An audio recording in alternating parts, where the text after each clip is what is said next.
Bonjour et bienvenue dans cette nouvelle vidéo où nous allons parler du tome 1 de la saga Hades, A Game of Fate, donc un jeu du destin. Ce livre est le premier tome de la saga Hades qui est la saga jointe à Hades et Perséphone, les trois tomes originaux, on va dire, écrit par Scarlett Sinclair. Et elle a décidé de décortiquer et d'agrandir un peu sa série en l'étoffant avec la saga Hades qui donne le point de vue de Hades sur toute l'histoire, tandis que la saga Hades et Perséphone donne le point de vue de Perséphone. Aujourd'hui dans ce podcast, cette vidéo, je vais vous raconter le livre en vous le spoilant comme un gros porc et en vous disant ce que j'en ai pensé, très concrètement.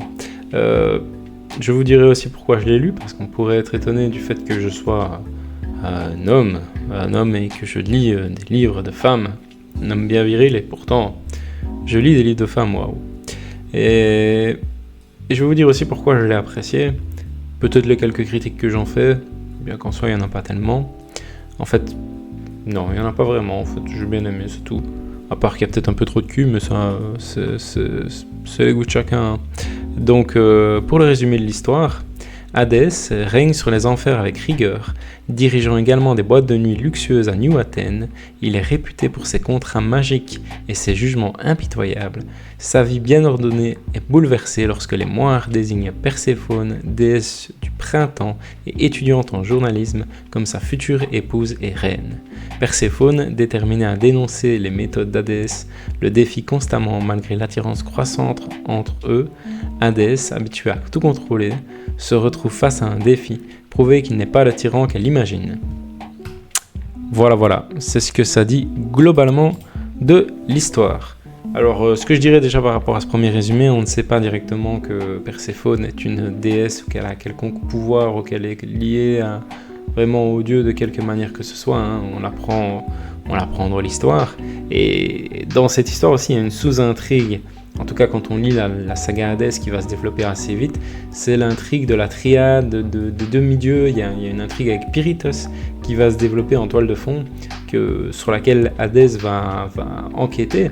Et je peux vous dire que ce n'est pas dans la saga Perséphone. Je n'ai pas lu les 3 tomes de Perséphone, mais je sais que ce n'est pas dans la saga Perséphone, étant donné que ma copine les a lus et qu'on en parlait, hein. On a lu ce tome-là à l'été 2024 en partant en vacances. C'était notre livre de vacances à chacun. C'est d'ailleurs ça qui m'a motivé à lire la saga Hades, c'est qu'elle lisait la saga Perséphone. Je me suis dit tiens, pourquoi je lirais pas l'autre? Et du coup, en lui racontant un peu ce que moi je lisais, elle me disait qu'elle n'avait pas ces parties-là. Donc la sous-intrigue d'Hadès, moi c'est ce qui m'a le plus intéressé, avec Pirithos qui va voler une relique à Hadès, et cette relique, je spoil comme un gros porc, va lui être remise en main propre par un demi-dieu qui s'appelle Thésée. Dans ce premier tome, l'intrigue de Thésée ne va pas être fortement développée, et pourtant, au fur et à mesure de la saga, des 3 tomes de la saga Hades et du 4e tome qui conclut l'entièreté de la saga, le 4e tome n'est ni d'un point de vue Hadès ni d'un point de vue Perséphone, c'est le point de vue des deux réunis en réalité. Et bien que dans le premier tome,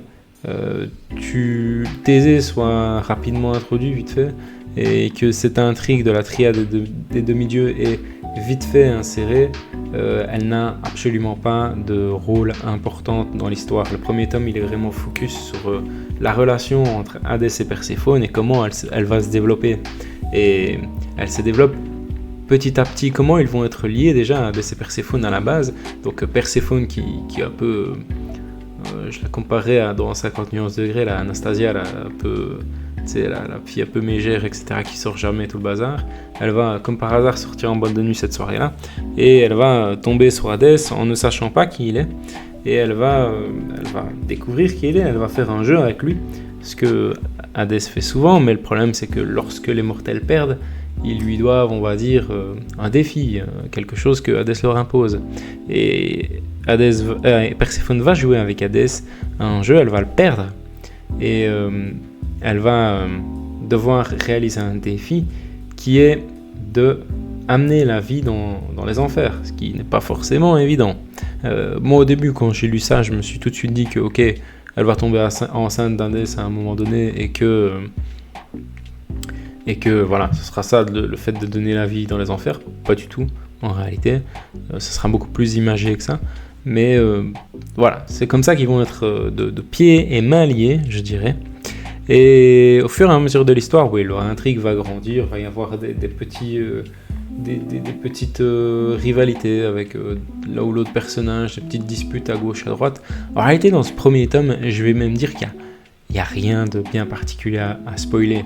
Bon, ça peut paraître un peu triste que je le dise comme ça, mais c'est vrai, ce premier tome, il introduit vraiment tout plein de petits points, tout plein d'éléments de l'histoire qui seront en réalité bien plus développés par la suite, avec tous les enjeux de l'histoire. Si je dois dire un point qui est introduit dans ce tome et qui ne va pas forcément trouver de réponse dans les suites d'ailleurs, et c'est un petit peu ma déception. Je vous l'ai dit, je spoil comme un gros porc, je vous parle du premier tome aujourd'hui, mais je les ai lus tous les 4 et donc je peux dire un peu ce que j'en pense. Il y a quelque chose qui est tout de suite introduit, c'est que Hadès et Perséphone sont tout de suite attirés, sont amoureux, voilà, tout ce que tu veux, mais quid s'il n'y avait pas ce fil lié par les moires? Parce que c'est aussi un élément important de l'intrigue, ils sont fous amoureux parce que les moires ont décidé de tisser un fil qui lie Hadès et Perséphone, qui lie leur destin. Et donc, t'auras un peu pendant toute la saga ce truc de ok, on s'aime, mais quid si les moires n'ont pas lié notre destin? Et au final, je peux vous dire que bon, allez, je vais pas vous le spoiler, donc voilà.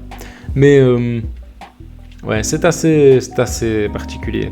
Je veux aussi parler vite fait de pourquoi j'ai lu le livre, bien qu'en étant un homme avec de l'ego et beaucoup de virilité, comme vous le voyez. Je l'ai lu parce que, tout simplement, comme je vous l'ai expliqué, c'était le livre qu'avait choisi ma copine pour les vacances de l'année passée, et je m'étais dit, tiens, quel livre moi j'allais choisir, et finalement, en apprenant qu'il y avait une saga du point de vue du dieu de l'enfer, moi qui aime beaucoup la mythologie, mon dessin animé préféré est très probablement, dessin animé Disney préféré est très probablement Hercule. Peut-être que j'en parlerai un jour sur la chaîne, si ça vous intéresse. Et j'ai toujours bien aimé la mythologie, tout ce qui s'en rapproche, etc. Et donc je me suis dit, tiens, pourquoi je lirais pas ça? J'avais un petit peu de doute parce que je savais que ça allait parler beaucoup de cul, etc. ce livre, mais bon, voilà, je me suis lancé dedans et au final, je l'ai quand même beaucoup apprécié. Alors certes, je vous dis que ce premier tome, il n'y a pas grand chose à spoiler. Hadès et Perséphone vont avoir leur petite amourette. Déméter, la mère de Perséphone, on va l'apprendre dans l'histoire, n'est pas pour la fréquentation des deux dieux, mais ils vont se rapprocher et, bon, tout doucement tomber amoureux, on va dire. Il y a des personnages assez importants qui vont être importants tout au fil de la saga, qui vont être introduits ici. Il y aura Héra qui...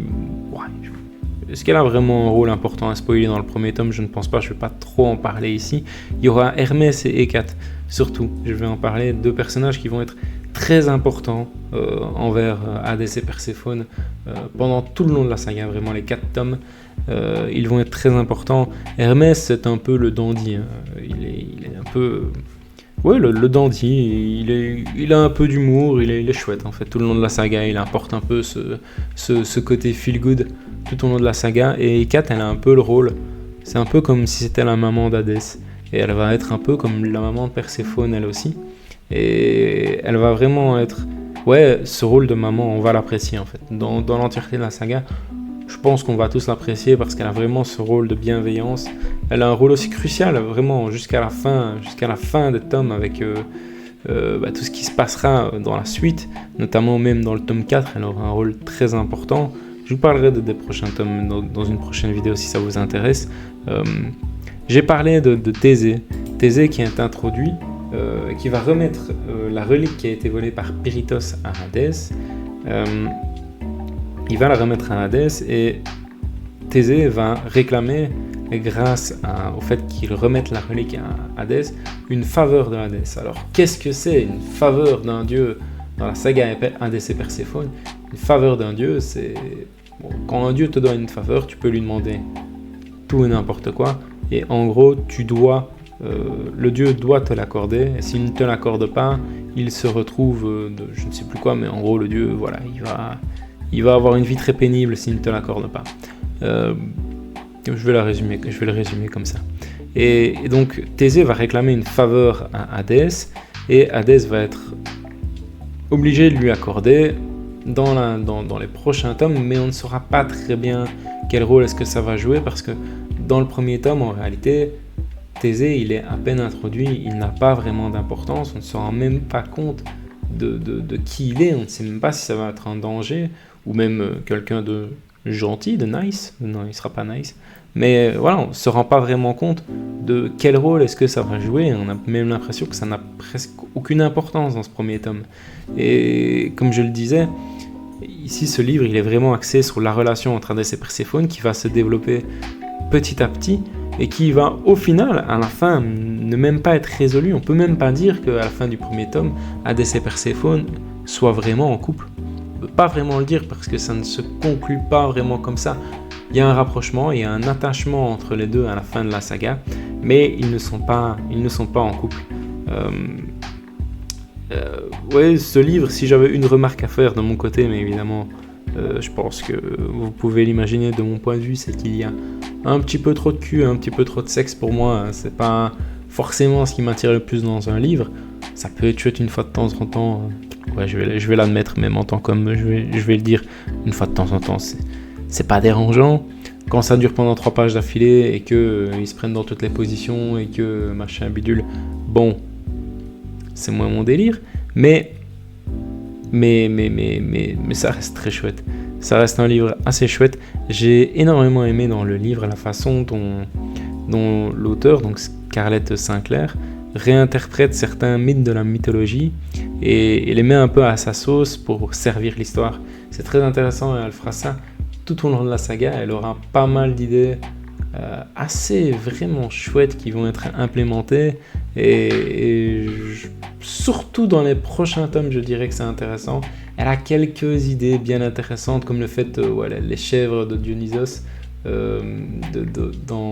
dans ce premier tome, les chèvres, moi qu'est-ce que je raconte, les vaches qui vont être volées à Dionysos. Bon, si vous avez lu le livre, vous saurez ce qu'il en est, mais je vais vous laisser quand même quelques éléments à découvrir. Et ouais, il y a quelques mythes comme ça qu'elle va réussir à intercaler, ça va servir l'histoire. Des fois, c'est juste des petits points comme ça, hein. Elle te lance une pierre à la mer, mais c'est quand même vachement agréable. Donc voilà, je ne sais pas ce que je pourrais vraiment dire de plus sur ce livre. Moi, est-ce que je le conseillerais ? Franchement, je le conseillerais. Pour un homme ou pour une femme, ça peut assez être chouette. Moi, ma copine, ça lui donne de la libido de lire des livres comme ça. Donc, évidemment, je ne suis pas contre qu'elle les lise, on va pas se mentir. Si je dois dire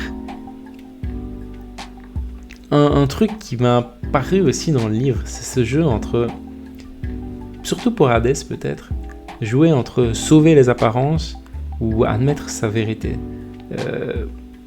Comment je veux dire ça ? Hadès, il a du mal à dire les choses clairement, il a du mal à dire la vérité, il a du mal à aller dans la profondeur de son personnage, parce que tu as l'impression qu'il a toujours une apparence à conserver et qu'il ne peut pas se montrer sous son vrai jour.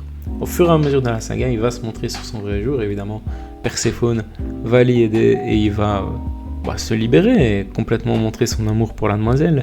Mais voilà, tu as quand même ce jeu qui est introduit tout au long de la saga et c'est intéressant. Moi vraiment, il y a quelques éléments qui m'ont vraiment particulièrement plu. Voilà, c'est un livre véritablement d'introduction. On va pas se mentir, il introduit les choses, il ne conclut rien. Il n'y a rien qui est vraiment conclu. Dans ce tome, peut-être le fait que Thésée remette la relique à Hadès, mais en réalité c'est bénin parce que comme je dis, quand tu lis ce premier tome, tu ne te rends même pas compte de l'importance que ça aura par la suite. Donc voilà, c'était ma petite revue de cette saga Hadès. Je suppose que si vous écoutez ce podcast, c'est que vous avez lu ce livre. Sur cette chaîne de podcast et YouTube, et podcast Spotify, et cette chaîne YouTube, je parlerai d'autres livres, de films, de séries. Si vous avez des idées, n'hésitez pas à me les dire. Comme je le dis dans chaque vidéo, je vais tenter de m'améliorer petit à petit à chaque fois que je montrerai des vidéos, à chaque fois que je parlerai, à chaque fois que je introduirai un sujet. Ça ne fait pas longtemps que j'ai commencé à en faire des vidéos, mais à chaque fois j'implémente un petit truc en plus, un petit truc en moins. Voilà, je prends du plaisir à le faire. Où ça me mènera, je ne sais pas. À voir si quelques personnes seront intéressées par me suivre. Voilà. J'essaye de rendre ça intéressant. C'est pas évident. Franchement, tu essayes de trouver tes marques. Tu te dis, mais est-ce que ce que je raconte est intéressant? Toujours l'impression que non. Mais bon, tu fais ce que tu peux. Et je vous souhaite une bonne journée. Et peut-être à une prochaine, je l'espère.